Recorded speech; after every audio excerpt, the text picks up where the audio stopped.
എല്ലാവരും ആദരിക്കുന്ന മുൻ പ്രധാനമന്ത്രി ഡോക്ടർ മൻമോഹൻ സിംഗിൻ്റെ വേർപാടിൽ എനിക്കുള്ള അഗാധമായ ദുഃഖം ഞാൻ രേഖപ്പെടുത്തുന്നു. സമീപകാലത്ത് രാഷ്ട്രത്തിന് നേരിട്ട ഏറ്റവും വലിയ നഷ്ടമാണ്, ഒരു ദേശീയ നഷ്ടമാണ് മൻമോഹൻ സിംഗിൻ്റെ വേർപാട്.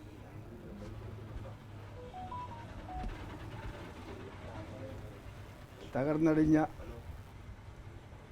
ഇന്ത്യൻ സമ്പദ്ഘടനയെ രക്ഷിക്കുന്നതിന് വേണ്ടി രക്ഷകനായി അന്നത്തെ പ്രധാനമന്ത്രി നരസിംഹറാവു കണ്ടെത്തിയത് രാഷ്ട്രീയക്കാരനല്ലാത്ത സാമ്പത്തിക വിദഗ്ധനായ ഡോക്ടർ മൻമോഹൻ സിംഗിനെയാണ് ധനകാര്യമന്ത്രിയായി കണ്ടെത്തിയത്. രാഷ്ട്രീയക്കാർ പലരും ചുളിച്ചു. രാഷ്ട്രീയമറിയാത്ത, ഇന്ത്യ എന്നറിയാത്ത ഈ മനുഷ്യൻ എങ്ങനെ ഈ അഗാധമായ ഗർത്തത്തിൽ നിന്നും ഇന്ത്യയെ രക്ഷിക്കുമെന്ന്. പക്ഷേ മൻമോഹൻ സിംഗ് നരസിംഹറാവുവിൻ്റെ ഗവൺമെൻറ്റിൽ പ്രവർത്തിച്ച ആ കാലഘട്ടത്തിൽ ഒരു മജീഷ്യനെ പോലെ അദ്ദേഹം ഇന്ത്യൻ സമ്പദ്ഘടനയെ ഉയർത്തെഴുന്നേൽപ്പിച്ചു.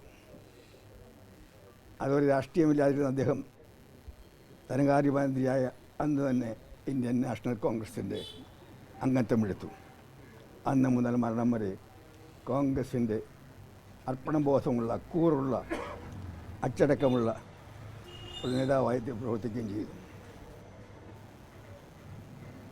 ലൈസൻസ് രാജ്യം, കോട്ട രാജ്യം അദ്ദേഹം അവസാനിപ്പിച്ചു. രാജ്യം ഉദാരവൽക്കരണത്തിൻ്റെ പാതയിലേക്ക് നയിക്കാൻ തുടങ്ങി. അതിനുശേഷം മറ്റൊരു യാദൃച്ഛിക അത്ഭുതമുണ്ടായി. എല്ലാവരും, പ്രതിപക്ഷ പാർട്ടികളൊന്നടങ്കം ഇന്ത്യയുടെ പ്രധാനമന്ത്രിയാകുവാൻ ആഗ്രഹിച്ചത്, അതിനുവേണ്ടി നിർദ്ദേശിച്ചത് ശ്രീമതി സോണിയാഗാന്ധിയായിരുന്നു. സോണിയാഗാന്ധി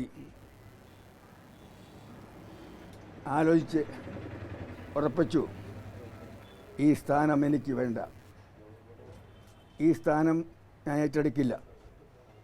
ഇന്ത്യാ ചരിത്രത്തിൽ ആദ്യമായി ഇന്ത്യയുടെ പ്രധാനമന്ത്രി സ്ഥാനം കൈവെള്ളിയിൽ കിട്ടിയിട്ടും വേണ്ടെന്ന് പറയാൻ സോണിയാഗാന്ധിക്ക് മാത്രമേ സാധിക്കൂ.